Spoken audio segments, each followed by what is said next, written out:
আজকের ভ্লগে শেয়ার করব আমার জীবনের ফার্স্ট ক্রুজ ট্রিপটা কেমন ছিল। অনেক চমৎকার সুন্দর সময় কাটিয়েছি ৯ তালা ক্রুজের প্রত্যেকটা জিনিস আমাকে ভীষণ মুগ্ধ করেছে। বারবারই যেতে চাবো। শপিং, ঘোরাফেরা, ফটো সেশন কোনো কিছুই বাদ ছিল না। অ্যান্ড সব শেষে আরেকটা যেটা মজার বিষয় সেটা হচ্ছে ক্রুজের টয়লেটটা কেমন ছিল সেটাও আপনাদের সাথে শেয়ার করব আমার এই ভ্লগে। দেখতে থাকুন পুরো ভ্লগটা। আসসালামু আলাইকুম সবাইকে, কেমন আছেন? আশা করি যে যেখানে আছেন অনেক ভালো আছেন। আলহামদুলিল্লাহ আমরাও ভালো আছি। আর এই ভিডিওটা আমার অনেক দিন আগের, ভ্লগটার আপলোড দেওয়া হয়নি অনেক কারণে, ব্যস্ততা প্লাস পরপর অনেকগুলো ট্রিপ অ্যান্ড দেন দেশের পরিস্থিতি সব কিছু মিলিয়ে আসলে লম্বা একটা গ্যাপের পর আজকে অনেক দিন পরে ভিডিও আপলোড করছি। তো আমরা কলিগরা মিলে প্ল্যান করেছিলাম যে আমরা একটা জায়গায় ঘুরতে যাব। একটা জায়গা বলতে খুবই স্পেশাল একটা জায়গা, যে আমরা ক্রুজে করে এরকম অল্প সময়ের মধ্যে এক দেশ থেকে আরেক দেশে যাওয়া। ডেনমার্কে আমি গিয়েছি, বাট কোপেনহেগেনে গিয়েছি, অন্য কোনো সিটিতে ওইভাবে যাওয়া হয়নি।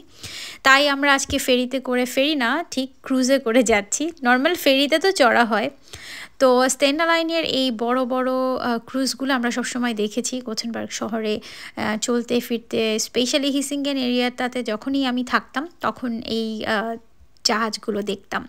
তো আমার তো ভীষণ ভালো লাগতো, আর মনে হতো যে কবে যাব কবে যাব। তো এই স্পেশাল আমার জার্নিটা আমার কলিগদের সাথে হবে, এই জন্য স্পেশাল থ্যাঙ্কস আমার কলিগদেরকে। আর এটা আসলে সবাই মিলেই হয়েছে, সবার আগ্রহ ইচ্ছা থেকেই।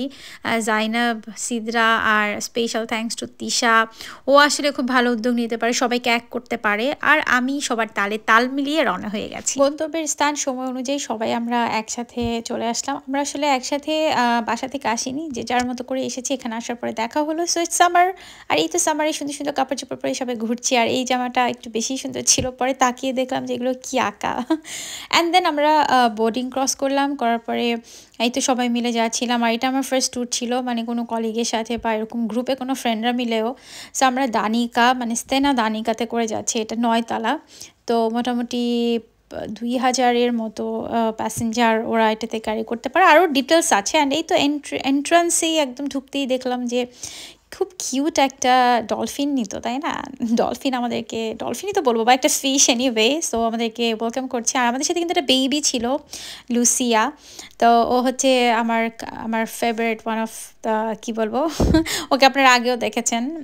ওর বাচ্চা, মানে ওর বেবি। সো যেহেতু আমরাই বলেছিলাম যে ওকে নিয়ে এসো। আর চমৎকার একটা ব্যাপার হচ্ছে যেটা জুন মাসে আমারও জন্মদিন গেল এবং ওরও জন্মদিন তো গিয়েছে জাস্ট কিছুদিন আগে। তো সব কিছু মিলিয়ে আসলে মনে হলো আমাদের জার্নিটা বেশ চমৎকার হতে যাচ্ছে এবং সুন্দর হতে যাচ্ছে। পরপরই জানতে পারলাম যে আমরা একটা ছোটোখাটো কেক টেক কাটবো। সো আমরা একটা সুন্দর জায়গা নিয়ে বসলাম। আর যেহেতু সকালবেলা 7:30টার দিকে, আমরা প্রায় 8টার দিকে উঠেছি, তো আমাদের ব্রেকফাস্ট টাইম। সো আমরা একটু নাস্তা টাস্তাও করবো। সব কিছুর জন্য আমরা এরকম বড় একটা রেস্টুরেন্ট ছিল, যেটা খুব খুব খুব সুন্দর। ওখানে বসার অনেক সুন্দর জায়গা ছিল, তো ওখানেই আসলে যে বসলাম।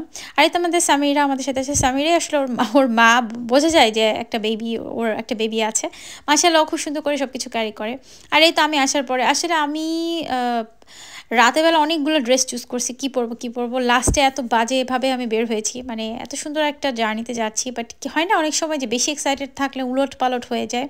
তো তিশা বলছিল যে তোমার এত সুন্দর হিজাব, তুমি কি হিজাব পরছো? আসলে আমার এই জিনিসটা সবসময় আমি যেটা নিয়ে খুব এক্সাইটেড থাকি। এনিওয়ে, তো এই তো জাহাজে ওঠার পরে মানে ক্রুজটার ছাদে আসলাম, একদম টপে। তো ছাদে আসার পরে আমরা একটু ফটো সেশন করবো, আর সবাই দেখছিলাম চারপাশটা। এখনও আমরা গোথেনবার্গেই আছি, মাত্র জাহাজটা ছেড়েছে।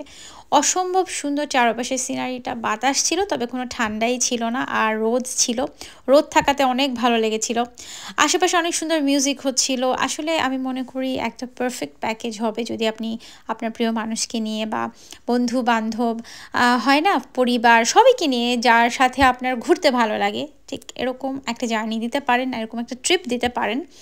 হোপফুলি আপনি খুব সুন্দর কিছু স্মৃতি নিয়ে ফিরবেন। আমি অনেকেই দেখেছি আমার ফ্রেন্ড লিস্টে যারা কিনা অলমোস্ট ঘুরেছে। অনেকের ছবি দেখি, আবার অনেকেরই দেখিনি। যারা যাননি অবশ্যই চেষ্টা করবেন যেতে। দেন আমরা এই তো এখানে বড় মেবি 2টো রেস্টুরেন্ট ছিল নাকি একটা, আমার এক্সাক্ট মনে নেই। এটি সবচেয়ে বড় একটা রেস্টুরেন্ট, যেখানে বুফেতে সবাই ব্রেকফাস্ট করছে। ওটা আসলে সকালবেলা ছিল, তো আমরাও চলে আসলাম ব্রেকফাস্ট করতে। আর এত বিশাল যে ব্রেকফাস্ট কি করব, আশেপাশে শুধু দেখছিলাম আর ভালো লাগছিল। আমার মনে হচ্ছিল না যে আমি একটা বিশাল ক্রুজে বসে আছি, ক্রুজের একটা রেস্টুরেন্টে আমি বসে আছি খাবার অপেক্ষায়। সেই তো এখনও স্টিল আমি আমার এরিয়াতেই আছি।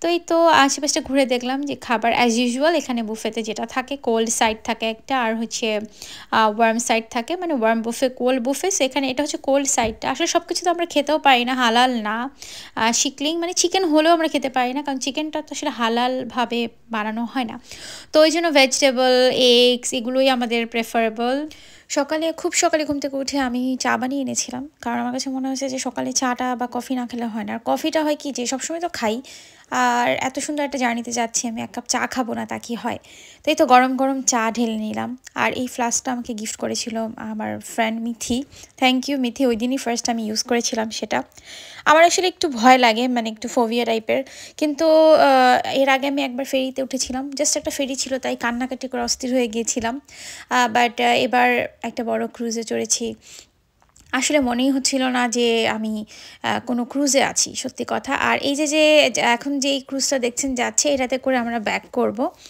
অ্যান্ড দেন এই তো সবাই মিলে যে আড্ডাটা দিলাম খুবই মজা লাগছিল আসলে এরকম একটা রিল্যাক্স একটা টাইমের জন্যই কিন্তু আমরা সেদিন গিয়েছিলাম যে সবাই মিলে একটা রিল্যাক্স টাইম কাটানো যাবে গল্প করা যাবে আর আমরা এক একজন এক এক দেশের তবে আমাদের কম্বিনেশনটা অনেক সুন্দর সবাই সবার প্রতি প্রচুর কেয়ারিং অ্যান্ড বুঝতে পারি হয়তো আমাদের ভাষা এক না কিন্তু আমাদের ইমোশনস আমাদের চিন্তাভাবনাগুলো অনেকটাই এক মিলে যায় একটা হয় না গ্রুপ ট্যুরে গেলে অনেকে শুধু নিজের জন্যই ভাবে নট অনলি গ্রুপ ট্যুর এমনিতেও দেখবেন শুধু নিজেরটাই ভাবে এরকম মানুষের অভাব আমাদের আশেপাশে কিন্তু হয় না তবে আলহামদুলিল্লাহ আমি যাদের সাথে আজকে আছি মোটামুটি সবাই একজন আরেকজনের জন্য চিন্তা করে আর এই তো তারপরে আমরা চলে আসলাম মোটামুটি খাওয়া দাওয়া নাস্তা চা সব শেষ হওয়ার পরে মনে হলো এখন শপিং করতে হবে তো শপিং সেন্টারটা ওরা আসলে সবসময়ের জন্য খোলা রাখবে না মনে হলো আগে ভাগে শপিং করে ফেলি কারণ লাস্টের দিকে ওরা বন্ধ করে দেয় তো এই তো আসলাম এখানে আসার পরে দেখলাম যে চকলেট সাইড তারপর একটু ভিতরে যেতেই দেখলাম যে আচ্ছা যেটা আমার দরকার সো আমাকে আমার আসলে বার্থডে গিফট দেওয়া হয়নি তো এদিকে আমাকে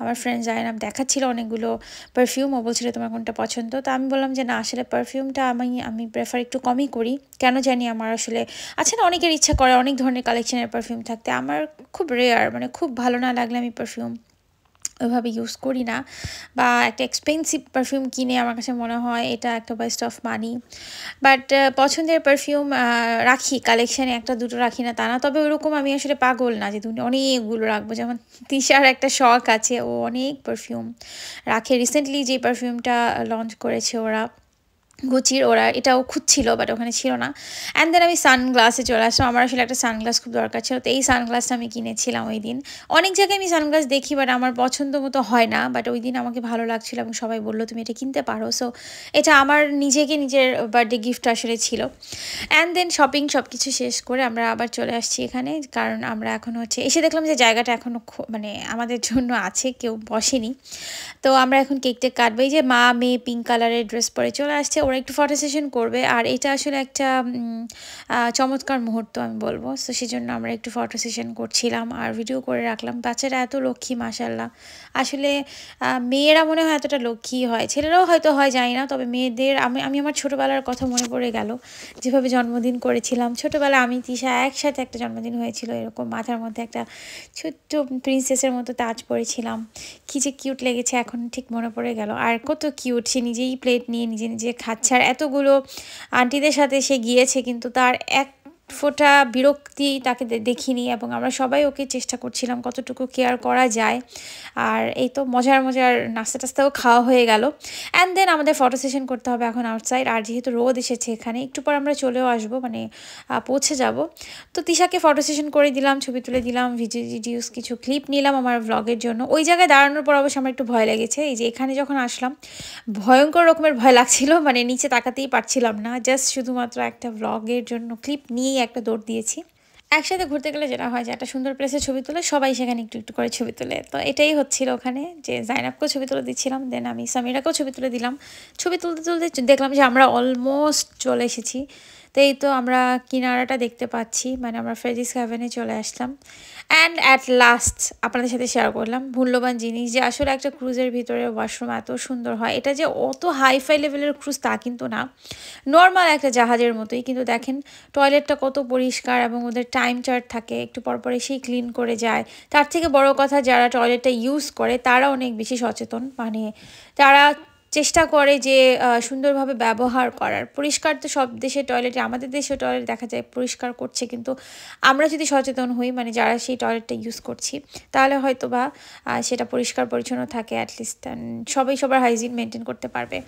আমার ছোট্ট একটা অভিজ্ঞতা মনে পড়ে গেছে, বাংলাদেশের ট্রেনে একবার উঠেছিলাম টয়লেটে, সেটার গল্প আজকে আর বলবো না, অন্য আরেকটা কোনো একটা ভিডিওতে বলবো। সেই গল্প মনে পড়লে এখন আমার মানে কান্না পায়।